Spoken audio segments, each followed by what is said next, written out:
Hey yo tout le monde, c'est Byron Gaming, j'espère que vous allez bien. Moi ça va super, aujourd'hui on se retrouve pour ma première analyse de clip.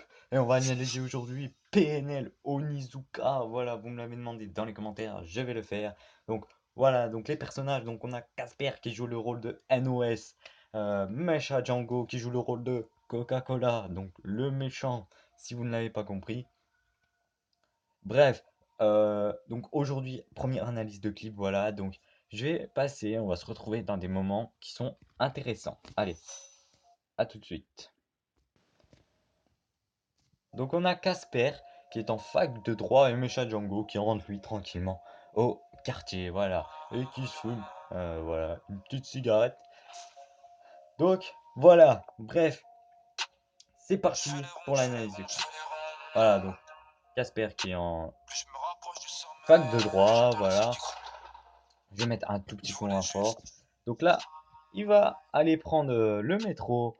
Donc il va poser sa moto devant le mur où c'est écrit Le Monde ou Rien. Donc le Monde ou Rien, le clip où PNL s'est fait vraiment connaître de tout le monde.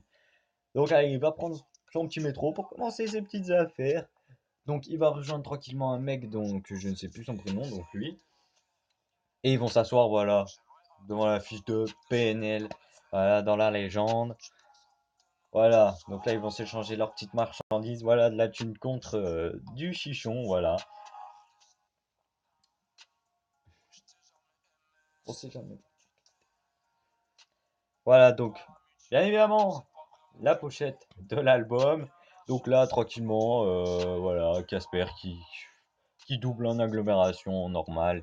Il va s'arrêter à un feu rouge et il va croiser une certaine personne que tous les gens haïssent maintenant. Voilà. Qui c'est qui arrive? Coca-Cola, voilà. Je sais pas si vous l'avez reconnu. Bref, si vous n'avez pas vu le clip, vraiment, allez le voir, c'est une dinguerie. Ouais, ça fait au moins 100 fois que je le regarde. Enfin, oh là là là, c'est une dinguerie. Bref, voilà, donc là, ils vont rentrer au quartier. Django avec son petit sourire de malfaisant, hein. Voilà. Allez, on va se retrouver tout de suite. Allez, les amis. Voilà, là, on se retrouve avec une image intéressante. C'est Yanis, donc le troisième personnage principal. Voilà, qui est vénère parce que son frère, donc qui joue le rôle de la démo, est en prison à cause de Mecha Django. Donc là, Casper va le réconforter un petit peu, mais ça ne va pas marcher, hein. Il est vénère parce que son frère, voilà, est en prison. Donc il a qu'une seule envie, c'est se revenger. Et lui aussi va faire son petit business dans son coin. Donc voilà, donc là, Casper qui va aller de moins en moins à la fac de droit parce que voilà, il va faire son business et ça va marcher. Donc du coup, bah, les cours, ça va passer ailleurs. Et là, il va rendre visite eh ben, voilà, à son poteau qui joue le rôle de Ademo et qui est en prison à cause de Mecha Django. Voilà, si vous ne savez pas pourquoi, je pense que vous savez tous pourquoi. Allez voir Naha, le clip, la partie 1. Et lui, Mecha Django, lui qui est tranquille dans son petit quartier, voilà. Donc là, il va lui passer quelque chose, je sais pas du tout c'est quoi. Certainement pour lui dire qu'il va essayer de se venger, un petit indice. Je ne sais pas du tout c'est quoi. J'ai essayé de regarder 50 fois. Si vous savez, dites-le moi dans les commentaires, ça m'aiderait beaucoup. Merci. Voilà, donc là, je vais mettre en pause. Donc là, Yanis qui va partir faire ses petites affaires. Et on se retrouve. Donc là, Casper va noter son numéro de téléphone plein de fois, plein de fois, plein de fois. Pour vendre de la drogue. Voilà, il le coupe avec le CD de PNL dans la légende. Et voilà, il met dans des petits sachets de la drogue avec son numéro de téléphone. Et ils vont faire leur marchandise, voilà, leur petit business, voilà. Donc, tout simplement, donc le principe de ce business, ça va être tout simplement de... Ils vont demander des feuilles à rouler, voilà, contre cette petite marchandise où il y a le numéro de téléphone de Casper afin que l'argent lui revienne à lui. Voilà. Donc voilà, donc ce petit Renoir là va l'aider. Donc voilà, vous allez voir, hein, vous allez voir les gestes et tout.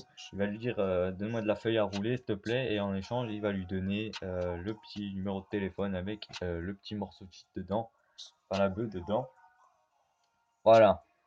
Et puis il lui explique hein, comment faire, voilà. Donc le petit trafic. Là, Yanis, qui lui fait ses affaires tout seul dans son coin, va prendre le pistolet à billes de deux gamins qui sont en train de jouer avec. Voilà, il va leur... Et il va aller faire ses petites affaires à lui. Voilà, donc on va se retrouver bien évidemment après. Allez, à tout de suite les amis. Voilà, donc Casper qui fait ses petites affaires. Tranquille, ça marche, toujours l'échange de marchandises. Voilà, et il va se rapporter de plus en plus d'argent. Et il va pouvoir les venger.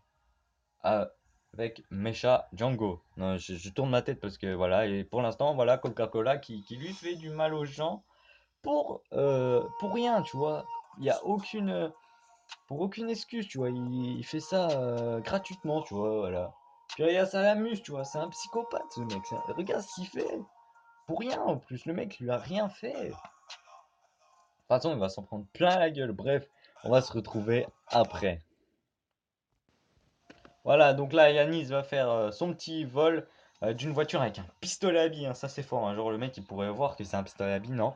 Et voilà, il va piquer la voiture et vaut mieux pas la faire une rature à cette voiture parce que vraiment, déjà, c'est une voiture, tu vois, qui vaut du fric. Et bon, il s'est roulé, donc ça va. Et il va arriver à la rendre. Donc voilà, donc là, voilà, Casper qui fait toujours son petit bif. Voilà. Et il est de moins en moins présent à la fac de droit parce que bien évidemment le business prend le dessus sur ses études et donc du coup voilà ça explique son absence. Voilà, voilà hein, son fauteuil qui est vide et on va se retrouver après. Allez, à tout de suite. Voilà, donc là Django se demande pourquoi parce qu'il a plein de mecs de son quartier qui vont de l'autre côté donc qui vont chez Casper et il sait pas pourquoi. Il se dit mais qu'est-ce que vous foutez tous à aller là-bas? Qu'est-ce qu'il y a de bien là-bas? Machin, regardez, il commence à s'énerver, voilà, le Coca-Cola qui se pose des questions, tu vois, qui a plus le sourire malsain, mais qui s'énerve, tu vois. Il se dit, mais qu'est-ce que vous allez là-bas, là? Pourquoi vous allez tous là-bas? Voilà, donc, moi, le clip, j'ai regardé plusieurs fois pour comprendre tout, d'où l'analyse, hein. Faut assez bien connaître le clip pour faire une analyse, ça paraît logique. Et voilà, donc là, le petit Renoir qui va se faire choper, hein, en train de faire son petit business par lui. Je sais pas c'est qui lui pour voilà. Il va s'énerver en tout cas. Et ce petit Renoir malheureusement va se faire défoncer, hein, c'est le cas de le dire. Là, voilà, regardez bien cette image. La marchandise de Casper qui arrive dans les mains de Django, le méchant. Donc là, ça va piquer parce qu'en plus, il y a le numéro de téléphone. Donc vraiment, voilà, il a rien à faire. Il va juste déployer trois gars et Django va commencer, voilà. Il va déployer trois gars qui vont aller défoncer bah, le Renoir qui voulait tout simplement juste aider, hein, il est pas trop pour grand-chose, hein. Le pauvre, voilà, il veut tranquillement aller s'acheter une petite boisson dans l'épicerie et il va se retrouver avec trois mecs sur le dos avec une batte en fer et tout. Le pauvre, le pauvre. En plus, dans un coin comme ça, voilà, voilà. Là, vraiment, tu peux rien faire, hein, t'as trois gars sur toi, voilà. Yanis, lui qui fait ses affaires, voilà, qui a réussi à vendre la petite voiture à un mec, voilà, compte de la thune, et voilà, ses affaires, lui, ça se passe bien, il a pas de soucis, lui, il a volé une voiture comme ça, voilà, peinard, voilà, donc là, on a tout simplement Casper qui fait toujours sa petite marchandise, sans se douter que son pote s'est fait défoncer dans l'épicerie, mais voilà, il va recevoir un coup de fil et il va y aller, il va, voilà, comme pour soutenir un frère, tu vois, il va se rendre. Voilà, là, quoi? Il s'est fait défoncer. Et là, ce que je comprends pas, je pense que tout le monde n'a pas compris, c'est que le mec, voilà, il est dans le coma. Voilà, vous allez voir son état. Il est dans le coma et il est tranquillement dans son lit chez lui, tu vois. Pourquoi il n'est pas à l'hôpital? T'es dans le coma, tu vas à l'hôpital. Non, lui, il est chez lui comme s'il avait un mal de tête. Moi, je comprends pas ça. Voilà, donc Yanis qui poursuit toujours son petit business. Allez, on va se retrouver après. Allez, bon, finalement, la petite pause n'aura servi quasiment à rien parce que c'est tout de suite après. Casper qui va aller défoncer Django pour se venger, voilà. Et regardez Django, regardez, regardez, il est chaud, tu vois. Viens me défoncer. Bah, justement, il va s'en prendre plein la gueule, le petit Coca-Cola. Vous allez voir. Enfin, je pense que vous avez déjà vu, hein. Vraiment, allez voir ce clip. Il est génial. Il est génial, les gars.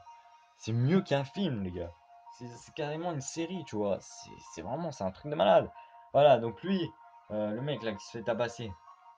Donc là, tous les mecs du quartier se disent, waouh, il y a Casper qui est en train de bastonner Django, machin. Vite, venez voir, machin.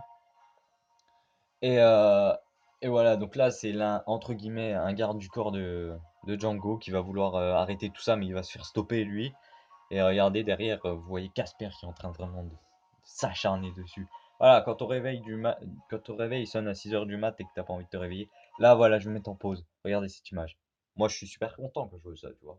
Tout le monde a été content, toute la France entière a été content quand elle a vu ça, cette image de Coca-Cola en sang, ce qui a donné du Coca-Cola chéri. Merci, c'était tout pour moi. Allez, ciao. Non, bref, voilà. Ce psychopathe est à terre. Ça a fait plaisir à toute la France, ça. Mais malheureusement, Casper, une leçon que tu dois retenir de tout ça, ne jamais tourner le dos à un ennemi, surtout quand il est encore conscient. Regardez, il trouve la force de se relever. Malheureusement, il avait un couteau. Et voilà, vous savez la suite. Vous avez vu le clip. Bref, mon analyse est trop tard. Bref, voilà, et son frère qui est en prison va ressentir cette douleur. Il va briser le lien de fraternité. Regardez, voilà, Casper qui se fait poignarder. Là, les gars, là, les gars. Ah, j'ai voulu pleurer la première fois que j'ai vu ça. J'ai voulu pleurer, les gars. Vraiment, ça m'a touché, hein, vraiment, hein. Comme si c'était arrivé dans la vraie vie, tu sais, alors que c'est qu'un clip, hein, mais il y en a, ils confondent clip et vraie vie, ça c'est dommage. Bref, voilà, et là, voilà, son sourire de psychopathe, là. Voilà, il se dit, ouais, j'ai gagné, c'est bon, je l'ai poignardé. Mais là, l'image, elle est là. La partie 3 qui va être bénée, je pense. Yanis va se venger parce que regardez, il a fait son bif tranquillement dans son coin et ça a marché. Il s'est acheté un vrai flingue. Et je pense que dans la partie 3, il va flinguer Django. Il va flinguer Coca-Cola. D'une balle dans la tête ou je sais pas quoi. Bref, cette analyse du clip est maintenant terminée. J'espère qu'il vous aura plu. En tout cas, dites-le moi dans les commentaires. Dites-moi aussi quel clip vous voulez que j'analyse, de quel artiste. Bref, ce que j'ai pensé moi personnellement du clip Onizuka, tout simplement les gars, il est énorme. Énorme, hein. Vraiment, c'est un clip réussi. Les acteurs jouent très très bien. Euh, Il n'y a rien à dire. Parfait. J'attends la partie 3 avec impatience, comme beaucoup de monde, je pense. Et voilà, bref. Voilà, moi je vais vous dire à la prochaine. Donc n'hésite pas à lâcher un gros pouce bleu, à vous abonner à ma chaîne YouTube, à lâcher un commentaire si ça vous dit. Et moi je vous dis à la prochaine. Allez, salut.